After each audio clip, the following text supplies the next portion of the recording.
YouTube, it is I, Sakarma, coming to you with a little bit of 1v1 action. I myself am heading the Greenskins, and we're taking on the High Elves of Bagel, not Bagel. If you say Bagel, please unsubscribe. It is Bagel.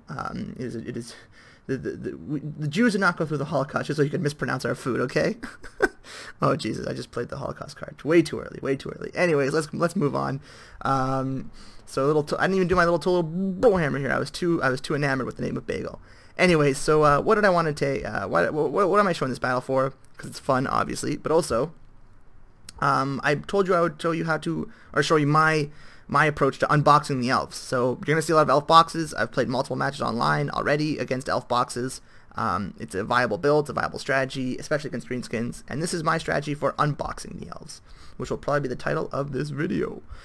So we're going to see, what did I bring? So I brought a couple of Brickins who I think are very, very good in this build, in this current iteration of the game. Why is that? They haven't really changed. Their stats have not changed at all. What has changed is the application of Wa. Is now it goes across the entire line. So when you have them in the front line, I mean, normally you had to have, you know, your lord near them to bolster them. But if you pop Wa on these guys, when they first get into battle, they can do a ton of damage with that, because they really do have insane weapon strength at 42. And a good bit of that is armor piercing. 13 is not bad, and of course they have the bonus versus large. So a very, very good unit to deal with infantry, large, good all-around unit, and you know, quite cost-effective at 800. And they have 8100 health, which is a lot. And 50 armor is not bad either. So yeah, a lot to like about the Biggins, especially with the new iteration of Wa. So I think they're a very good unit. So I brought a couple of them. I brought some Nasty Skulkers, who are, you know, obviously I would say one of the most cost-effective units in the game. They're so good when you get them in the right situation.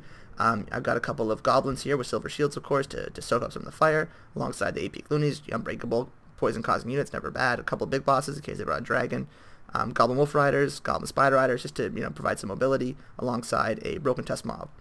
And then, of course, Warzag, who is the most competitive lord, and I brought him with Foot of Gorg in case he had the Fireborn, and I brought Fist of Gorg, and I brought Brainbuster. I think that's what I brought. I don't think I brought Here We Go, because I think Here We Go is just I think for, yeah, if you're gonna bring Here We Go, you don't bring Foot of Gorg, because they're both very expensive spells, and you can't often use both, so you're better off just choosing one or the other. And I was, you know, expecting Dragonborn play, so I brought Foot of Gorg.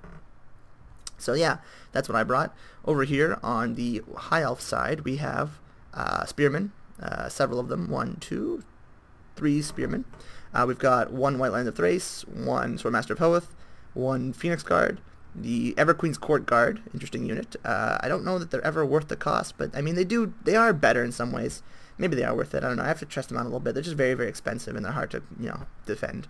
You have Handmaid Everqueen, of course, who's going to be bolstering her units. We've seen that before in my other builds. Yeah, she's going to be providing, yeah, reload skill, missile damage. You know, that's another way to make the elf box even more effective. And then, of course, Illyriel the Radiant over here, and she's probably got a bunch of heals on her, and maybe a banishment or two. Who knows? Yeah, she's got Arcane and Forging. Interesting.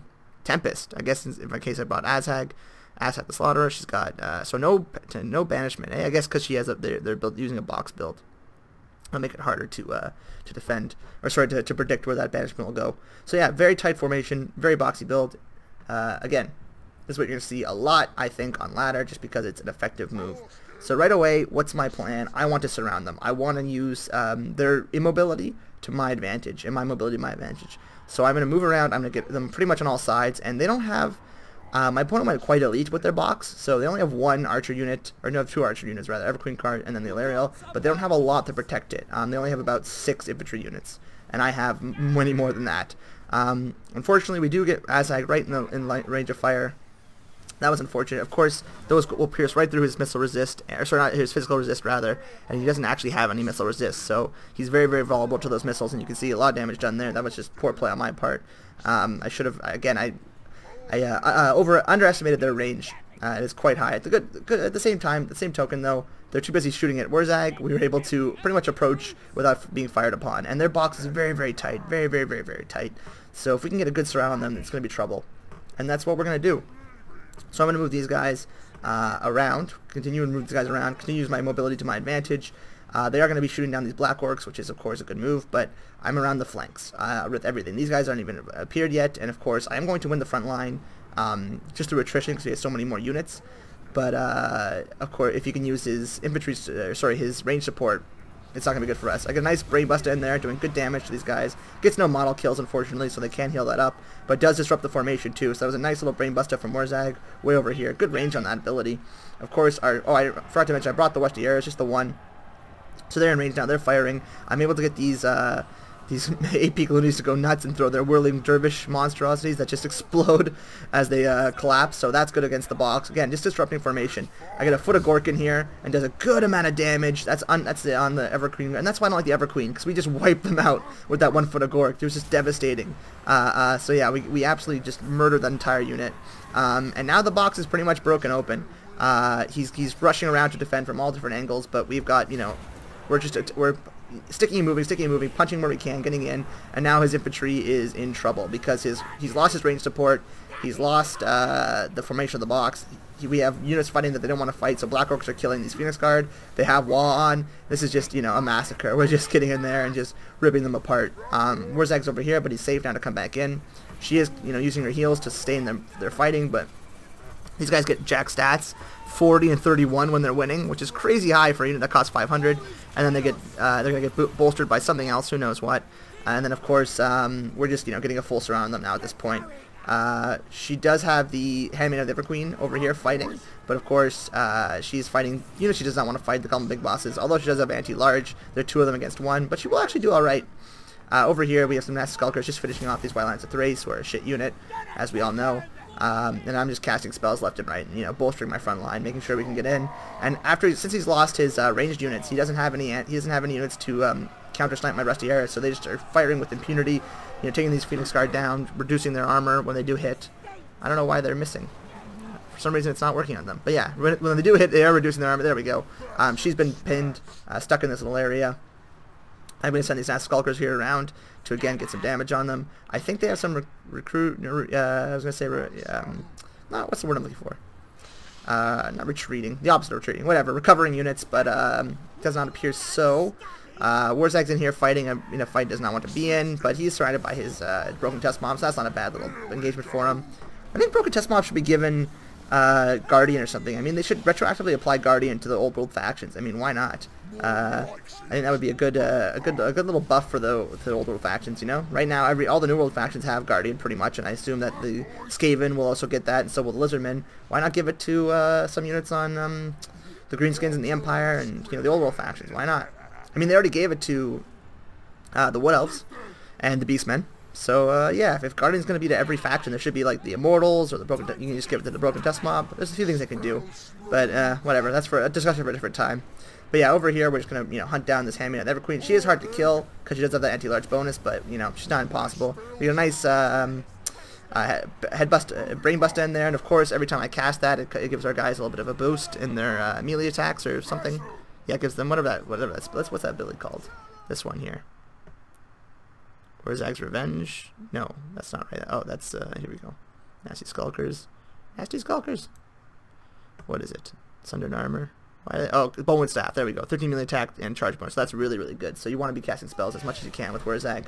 Over here, we'll put the Handmaid of the Everqueen down. Of course, these Swordmaster of Oath are going to hold out quite well. That makes sense. And considering I've been using my Rusty Arrows to get rid of these Phoenix Guard rather than the Swordmaster of Oath, of course they're going to be holding out. But at this point, there's not a whole lot my opponent can do. We have the full surround. Bagel has fallen. He is toast. Bagel is toast. Nice. Good one, Sakarma. Anyway, so we've completed this envelopment. There's not a whole lot they can do, and now we're just gonna, you know, slowly whittle them down. So let's speed it up here, because there's no reason to watch this massacre. He's gonna cast a spell. Of course, they can hold out forever. These Swordmaster of Oath with the help of Valerial, but they will eventually fall. There's just too much here, and she actually beats the Goblin Big Boss. So that's one thing also to note. Something that I don't really like to see is done. Is they've given a lot of, like, caster lords such crazy high stats. Look at Valerial's stats. She's at 60 something. 67 melee defense. I know she's a caster. She's not a melee fighter in lore, from what I understand.